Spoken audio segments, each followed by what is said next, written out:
안녕하세요 여러분, 감사합니다. Hi everyone, Margarita here, and I will be your K-drama queen for today. And since the first day that I have seen any kind of advertisement of the K-drama that we will be discussing today, which is no other than Startup, I knew I was going to be hooked, and I was going to be 100% on its tail until the very last episode. It just had a very, very personal connection to me and to my life. As some of you may probably know, I have actually been working for an early stage tech startup for about 2 years now. And when I joined, I think I was employee number 7 or something. I mean, I was definitely the first person that was non-technical in the startup apart from our CEO.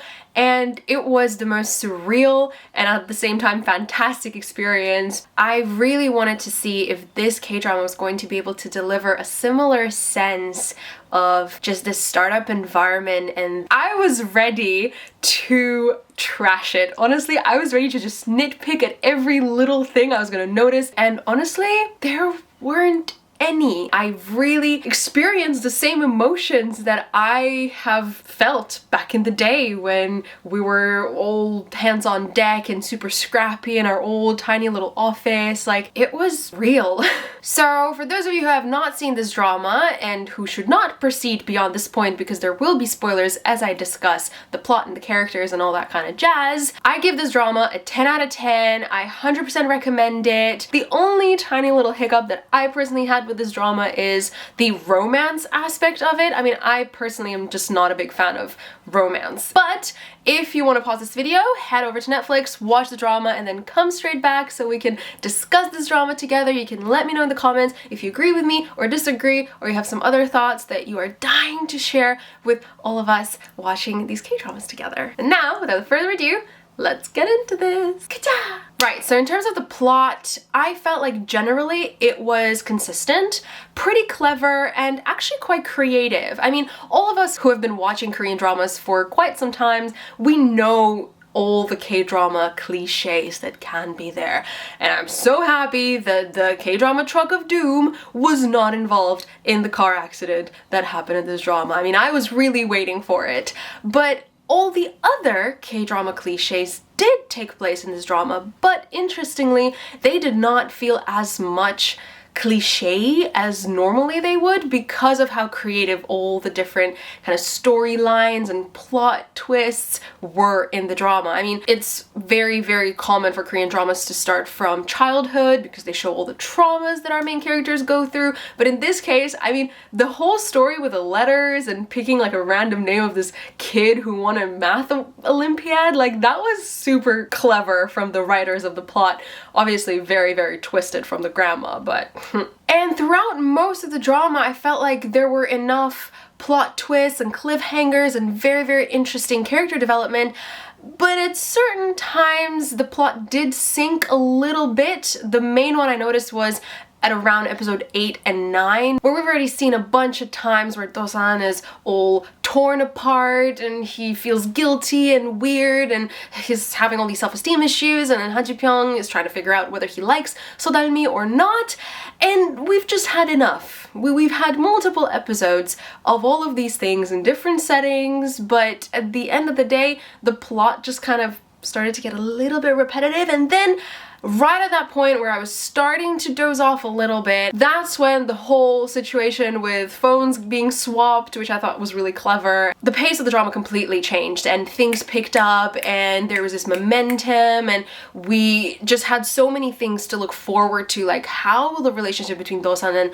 So-dalmi play out? Will she pick Han Ji Pyeong? What's going to be happening with the business? Like, things got heated 100%, and that really carried us over almost all the way into the last episode, where I felt another little dip in the plot around episode 15, right before the ending, where it's just the whole episode was all about like So-dalmi and Nam-do-san just like pining over each other, and there was just a lot of romance happening in it. And like I said, I'm not a big fan of romance, and everything was really cheesy and really like, oh my god. There was also that other couple, Sa and what's his name, Chol-san, something like that. But yeah, otherwise I felt like the plot was very, very consistent. All the plot twists and plot lines got resolved. And honestly, as somebody who works for a startup and has been in the tech tech startup scene for 2 years now, I recommend anyone who is interested in startups or is thinking of starting their own business, or literally anyone,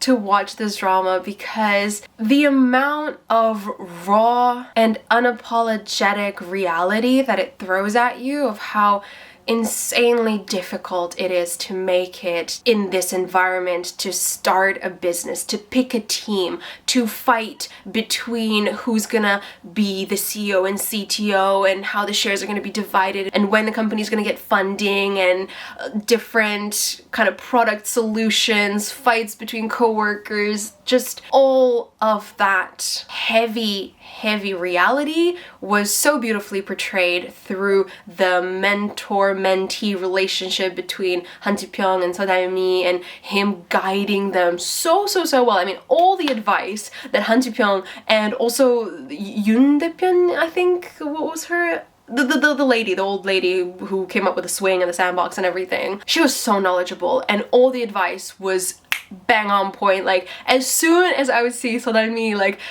vigorously replying to all the negative comments, in my mind I was like, yeah, she really like doesn't have to take it so personally. It's great feedback. She's gonna figure out how her customers feel about her product, we'll make alterations based on that, and bam. And that's exactly what Han Ji Pyeong told her right after he noticed she was doing that too. So I almost felt like I was a little mentor behind the screen, just being there like, oh, they really shouldn't have done that, or oh, they're on the right way. I wonder if Han Ji Pyeong is gonna pick up on this. And yeah, it was just a super fun experience being a viewer of this drama for me personally. Now moving on to characters, and starting from the leads and going down the supporting cast, I felt like Nam-do-san and So-mi were pretty cool characters. There were a few little things like Nam-do-san just being kind of a one-dimensional character for me. The one big plus that I noticed in Nam-do-san's character was I have never seen a male lead cry this deeply in a drama. It was so refreshing, and the emotions of So-mi leaving Nam-do-san and him just breaking down in tears and sobbing in front of us, like, I've not really seen a lot of that, especially with male leads in Korean dramas. I mean, the most we get is like a stoic little one tear that just rolls down their face while the rest of their expression is just like, you know. And Suzy, oof, I mean, she is such a great actress. She did such an amazing transition between being an idol to acting. I loved So-mi's character in a sense where she was just this embodiment of a young, energetic, quick-witted, and just resilient young woman who knew what she wanted. She went out and she got it. She worked super hard, harder than anyone around her, and she also didn't feel like anything was beneath her. But personally, my favorite character was absolutely Han Ji Pyeong. He was just so funny and so endearing and so helpful and selfless, and this whole torment of him trying to appear strong and powerful and like be like this barking dog who just bites anybody who tries to come close to him because of how harsh his childhood was, but still being so warm by nature and being kind-hearted and just being nurtured by this grandma. Like, oh, I cried literally every time he came on screen, and it was like a mildly emotional scene. Like, it was just waterfall all the time. The supporting cast was also absolutely amazing. The one, I wouldn't even say a little hiccup, it was a pretty big hiccup in my books, was Saha's character. I just didn't get her at all. She was shallow and selfish and also very confusing, because if she had a background in law, fine, you've transitioned into design and you've been hired at this startup to do design, why don't you still use your skills and experience that you've built up somewhere else to help your current teammates? I mean, how did she miss the huge contractual trap that Tusto put Samsung into? I mean, the entire company literally ceased to exist because of that mistake, and it was because inexperienced young people read the contract and didn't understand what was going on. Her, whoa, that was loud. Her being a lawyer and having that background, like, she absolutely should have gone through the contract and flagged these things and had a chat with her colleagues. I mean, that's what you do in a startup. You are hired to do a certain job, but it's all hands on deck at all times. If you have some kind of experience or skills that will help the team, you go and do it. There's no hierarchical boundaries in startups that can prevent you from just helping out your team. And oh my god, the last nail in the coffin of her character was in the last episode where they came up to that wall of, you know, reasons why people start companies. Her reasoning, I mean, she wanted to find a guy better than her. I want to cry big tears after just hearing that, because that entire sentence is wrong in so many ways. Because first of all, why are you trying to show a woman that the entire premise of her character is to enter a super technical hackathon in order to find a guy? Like, how misogynistic is this concept? I just cannot. And then also for her to be so self-centered and so egotistical to just be like, he has to be better than me. Team. She was just unnecessary, honestly. Like, I feel like the writers could have done a much better job at bringing in a skeptical character, because I feel like she was there to bring that skepticism at the very beginning to the team, but they could have made her so much more interesting as a character, for sure. And also, in terms of Won In-jae, the sister of Soldalmi, I felt like the acting was great, obviously, and the character was pretty good, but I almost was expecting them to make her worse. I feel like the writers almost didn't want to make her too much of a nasty character so that she could redeem herself later down in the drama, but that's what's so beautiful about characters that go through a transformation in a drama. Like, you really want to see them being like super nasty and just super bad, and then, you know, improve and learn and kind of get better as a character, whereas for her, she was just like mildly annoying and like, look at me, I'm better than you. I felt like she lacked negative depth. And obviously I felt like the evil stepfather of hers, who was like the one big villain in the drama, was once again just very singularly bad and nasty and not nice. Like, we're past that period in Korean dramas where evil characters are just inherently evil and this is it, and they're just boring. Like, we want characters with multiple dimensions and interesting backstories. It just makes a drama that much more interesting when you can somehow relate to some negative characters, at least in my opinion. So yeah, these are my 2 cents about the characters in this drama. What I do want to talk about are some of my notes that I took during watching of this drama, because I always take my notes. Oh, okay, I found one. Oh boy. Okay, let's read it. Wow, I mean, I knew beauty standards in Korea are high, but I didn't know things were that bad. 20% body fat is what pigs have? Excuse me? Exclamation point. I have over 20% body fat. Under 20% body fat is what athletes have, especially when it comes to women. Okay, I probably need to explain what I'm referring to here, but somewhere in the middle of the drama, Soldalmi and Han Ji Pyeong were standing next to an elevator, and Han Ji Pyeong was complaining to her how her grandma's mission in life is to fatten him up. And they had a conversation about weight and fat percentage and pigs, apparently. And when Han Ji Pyeong read out that line about, oh, only pigs have over 20% body fat, I just sat there on the couch and was like, huh?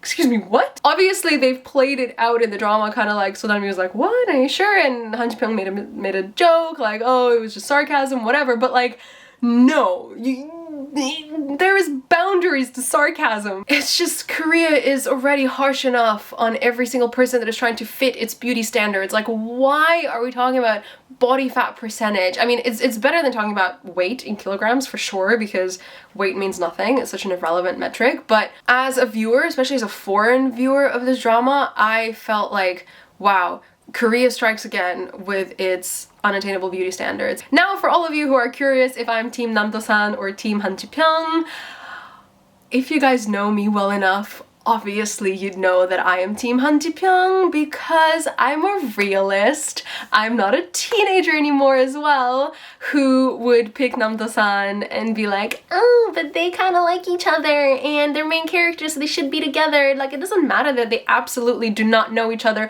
and they have not had time to develop an actual relationship. I'm not talking about like a physical relationship between a girlfriend and boyfriend, just like a friend relationship, okay? You need time to figure out a person. You need time to develop like little banter and understanding of each other and learn preferences and see if you align on values. And I feel like Sodalmi had that down with Han Ji Pyeong so much better, obviously because they've been in contact for the 3 years that Namdo-san was away. Their relationship was so much more natural and organic, and with Namdo-san it just kind of felt like, okay, the writers of this drama are just feeding the younger generation, like the teenagers who think that love is easy and think that relationships are easy, and just because these two people kind of look like they're spending a bit time together, they should get engaged and get married. Like, this is just not how it works. To me, Sodalmi's and Namdo-san's relationship was very infantile and very childish. Otherwise, I feel like that is all the thoughts I have about this drama. Obviously, I have way more, but I'm not gonna bore you guys with all of that. If you do have any other interesting things that you've noticed about the plot or the characters, or just you want to share with me, leave it in the comments. Let's have a chat. Tell me what your favorite part of the drama was, and if you were Team Namdo-san or Han Ji Pyeong. And with that said, I hope all of you are having the most wonderful time and you're looking forward to the holidays. Here in the UK, unfortunately, we've been put into another lockdown, so everyone is pretty depressed and pretty down during this what's supposed to be a happy period, but I hope all of you all around the world are staying happy and healthy, and you're still trying and managing to find the goodness around you, as I am really trying right now too. So yes, happy upcoming holidays, and I will see you all in my upcoming videos. Bye! Annyeong!